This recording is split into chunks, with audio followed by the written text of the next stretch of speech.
नमस्कार। आप देख रहे हैं न्यूज़ ज़ीरा और मैं आपके साथ विपिन। तारीख 6 जनवरी 2024। आर्टिफिशियल इंटेलिजेंस की दुनिया में जाना पहचाना नाम बन चुकी 39 साल की सूचना सेठ अपने 4 साल के बेटे को लेकर बेंगलोर से गोवा के डेवोलिम एयरपोर्ट पहुंचती है। यहाँ से उसने कैंडोलिम इलाके के लिए एक कैब बुक करती है। वहाँ सोल बियान ग्रैंड होटल के रूम नंबर 404 में चेक इन भी करती है। होटल की बुकिंग सूचना ने पहले से ही करवा रखी होती है। रिसेप्शन पर उसने बाकायदा अपना आईडी कार्ड भी देती है। फिर 6, 7 और 8 जनवरी को सूचना अपने बेटे के साथ गोवा के अलग अलग इलाकों में घूमने जाती है। अब तक सब कुछ ठीक ठाक हो रहता है, लेकिन फिर तभी 8 जनवरी की रात करीब 10 बजे सूचना ने होटल के रिसेप्शन पर फ़ोन कर बेंगलुरु के लिए एक कैब बुक करने के लिए कहती है। होटल के ट्रैवल डेस्क की सूचना की यह बात अजीब लगती है। ट्रैवल डेस्क पर मौजूद शख्स ने सूचना को मशवरा देता है कि कैब से बेंगलोर जाने की बजाय फ्लाइट से जाना कहीं ज़्यादा सस्ता पड़ेगा और वक्त भी बचेगा। लेकिन सूचना ने कैब से ही बेंगलोर जाने की बात दोहराते हुए उसे उसके लिए उसी वक्त एक कैब बुक करने के लिए कहती है।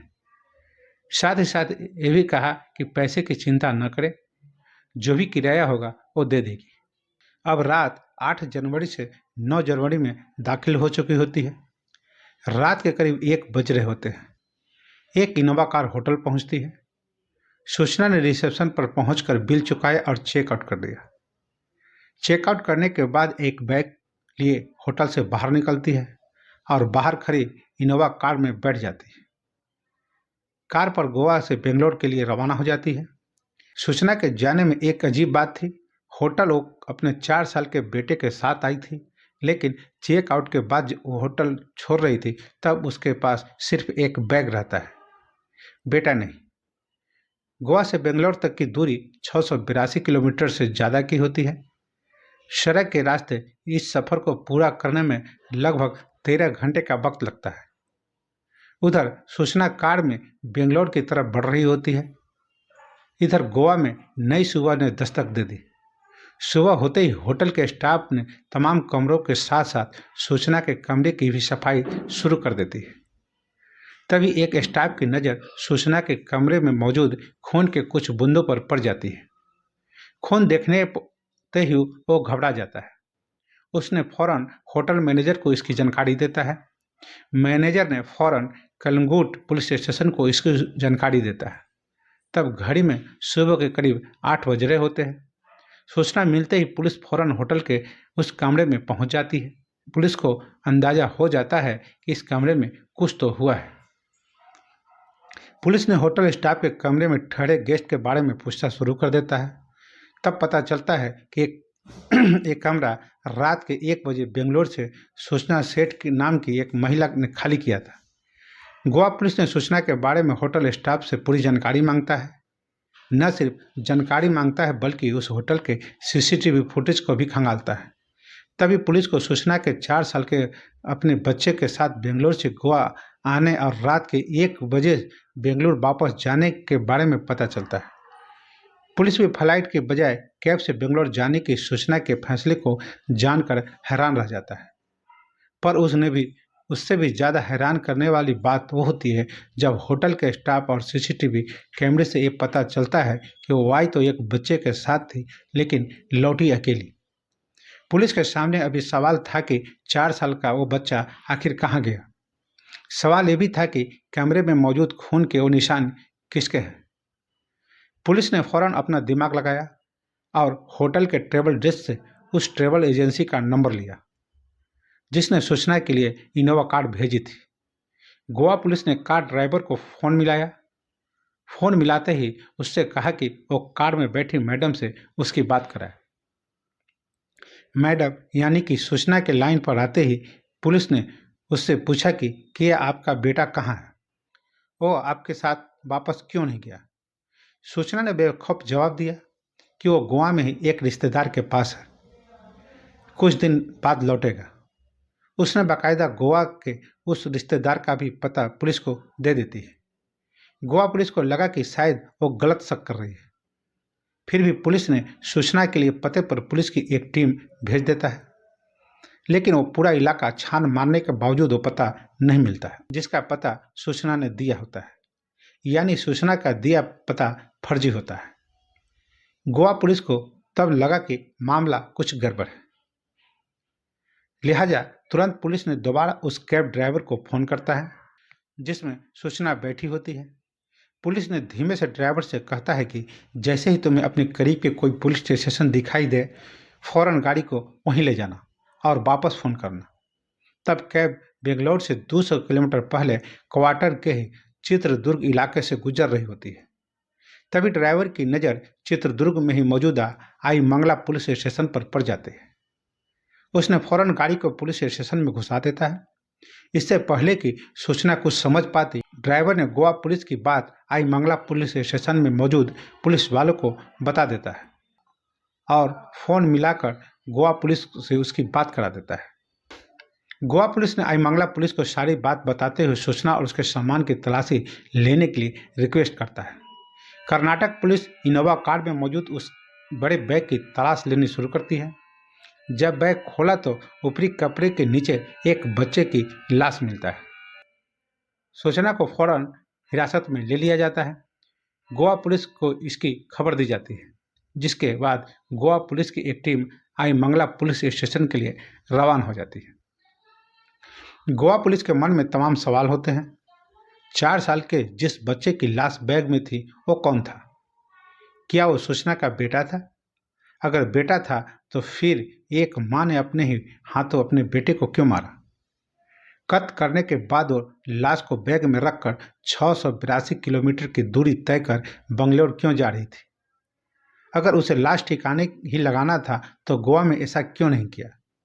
और सबसे बड़ा सवाल ये कि एक माँ ने अपने बच्चे का कत्ल क्यों करेगी और कत्ल के बाद लाश के साथ सफर क्यों करेगी? इन्हीं सवालों के साथ गोवा पुलिस की एक टीम कर्नाटक की आईमंगला पुलिस स्टेशन पहुंच जाती है। सबसे पहले गोवा पुलिस सूचना को चित्रदुर्ग की एक अदालत में पेश कर उसका ट्रांजिट रिमांड लेता है। फिर बेटे का शव चित्रदुर्ग के ही सरकारी अस्पताल के इसी मुर्दा घर में रखवा दिया पोस्टमार्टम के लिए, ताकि मौत की वजह पता की जा सके। इसके बाद अदालत की इजाज़त से गोवा पुलिस अब सूचना को लेकर एक बार फिर गोवा के लिए निकल पड़ती है। आधी कहानी तो वापसी के सफ़र में ही सूचना सुना चुकी थी, बाकी का सच गोवा पहुंचने के बाद उसे पुलिस के सामने उगल दिया। अब गोवा पुलिस के पास सारे सवालों के जवाब थे। पूरी कहानी कुछ यूँ थी। 39 साल पहले सूचना सेठ का जन्म कोलकाता में हुआ था। वो एक अच्छे परिवार से आने वाली सूचना बचपन से ही पढ़ने लिखने में बेहद तेज थी। कई भाषाओं पर उसका कमांड था। उसने फिजिक्स ऑनर्स में टॉप रैंक के साथ ग्रेजुएशन किया, संस्कृत में पोस्ट ग्रेजुएशन और फिर डेटा साइंस की पढ़ाई की। आगे चलकर उसने आर्टिफिशियल इंटेलिजेंस यानी कि एआई में भी महारत हासिल की। दुनिया की कई नामचीन यूनिवर्सिटी से जुड़ी। आर्टिफिशियल इंटेलिजेंस यानी एआई के एथिक्स के बारे में घूम घूम कर लेक्चर यानी कि ज्ञान दिया करती थी। एआई की अच्छा और बुराई के बारे में बताया करती थी। सूचना के पास डेटा साइंस और एआई में काम करने का 12 साल का तजुर्बा है। बाद में उसने बेंगलोर में एक स्टार्टअप कंपनी की शुरुआत की। माइंडफुल एआई लैब नाम की इस कंपनी की वो फाउंडर और सीईओ है। 2010 में सूचना की मुलाकात बेंगलुरु में ही केरल के रहने वाले वेंकट रमन से हुई। दोनों में प्यार हुआ और उनसे शादी कर ली। वेंकट के एक अच्छे परिवार से, पढ़े लिखे परिवार से हैं। शादी के बाद सब कुछ ठीक ठाक रहता है। 9 साल बाद यानी कि 2019 में दोनों को एक बेटा होता है। तब भी सब कुछ ठीक ठाक रहता है, लेकिन फिर 2020 में कोरोना आते ही मियाँ बीबी के रिश्ते में दोनों में झगड़ा इस कदर बढ़ा कि दोनों अलग अलग रहने लगे, पर बेटा माँ के पास था। इस अलगाव के बावजूद वेंकट रमन अक्सर अपने बेटे से मिलने सूचना के पास आता, लेकिन सूचना उसे बेटे से मिलने नहीं देती।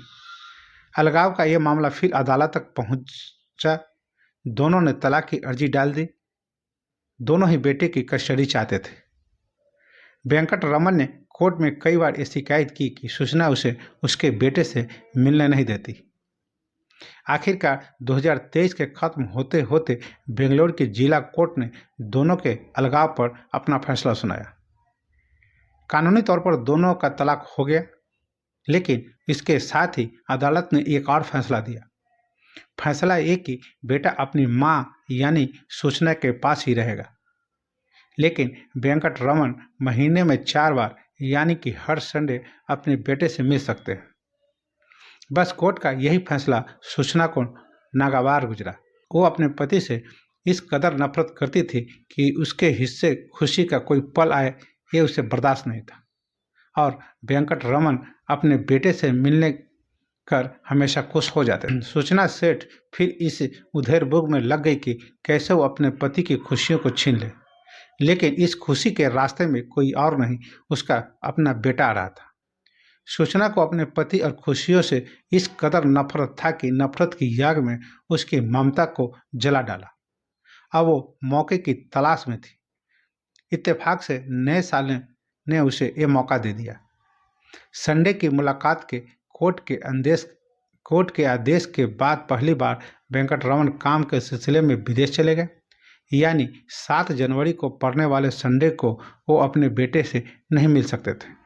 सूचना इस संडे को खोना नहीं चाहती थी, लिहाजा उसने शनिवार यानी कि 6 जनवरी को ही बेंगलोर छोड़ दिया और गोवा पहुंच गई अपने बेटे के साथ। 3 दिन वो गोवा में रुकी। मासूम बेटे को तो पता ही नहीं था कि पति पत्नी का झगड़ा या तलाक क्या होता है। उसे मम्मी पापा दोनों चाहिए थे, लेकिन जब जब उसके मुंह से पापा निकलता तब तब पति के लिए सूचना की नफरत और गहरी हो जाती। और इसी नफरत की आग में उसने 8 जनवरी की रात 8 से 10 बजे के दरमियान अपने ही हाथों से अपनी ममता का गला घोट डाला। बता दें, बच्चे का पोस्टमार्टम किया जा चुका है। सरकारी अस्पताल हिरियूर के प्रभारी चिकित्सक डॉक्टर कुमार नाइक ने शव के पोस्टमार्टम के बाद हत्या का तरीका बताया। उन्होंने बताया कि निश्चित रूप से बच्चे की हत्या करने के लिए किसी हथियार का प्रयोग किया गया होगा। यह हथियार तकिया या तौलिया हो सकता है, जिसका इस्तेमाल लड़के का गला घोटने के लिए किया गया हो। जब डॉक्टर कुमार नाइक से पूछा गया कि बच्चे की मौत कितने घंटे पहले हुई होगी, तो उसने बताया कि पोस्टमार्टम करने से करीब 36 घंटे पहले। क्या बच्चे के शव पर कोई अन्य खून के निशान थे? इस पर उन्होंने कहा कि शरीर पर कहीं अन्य खून का निशान नहीं है। गला घोटने के दरमियान से बच्चे के चेहरे की नसें उभड़ गई है। तो बस अभी के लिए इतना ही। तो हमें आज्ञा दीजिए। नमस्कार।